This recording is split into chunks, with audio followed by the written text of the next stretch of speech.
All right, thanks, Simone. The president's requested deadline for Congress to pass his so-called big, beautiful budget bill is less than a week away. And this weekend, the Senate continues to deliberate. CBS's Willie James Inman has the latest, as many senators say they won't support the bill as it currently stands.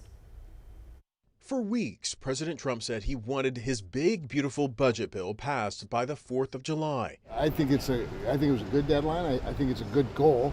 If not a deadline, it's certainly a good goal, and it's certainly gotten us to work.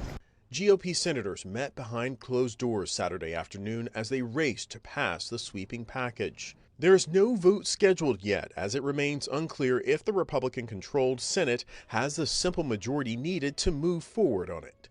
This bill has about $400 to $500 billion worth of new spending.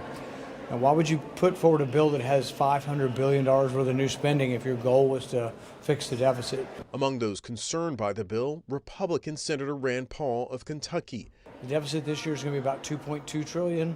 My prediction is with all this new spending and with some new tax cuts that the deficit is going to be bigger next year. The legislation extends tax cuts from President Trump's first term, removes taxes on tips and overtime, and increases spending for defense and border security. Opponents of the bill argue it would make significant cuts to Medicaid and food stamp programs. It's a disaster because it betrays Republicans' own promises not to cut Medicaid, not to cut SNAP.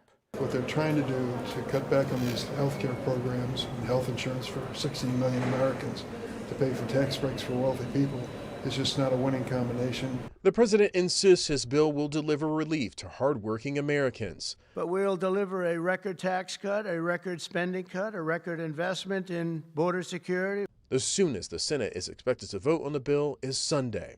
Willie James Inman, CBS News, Washington.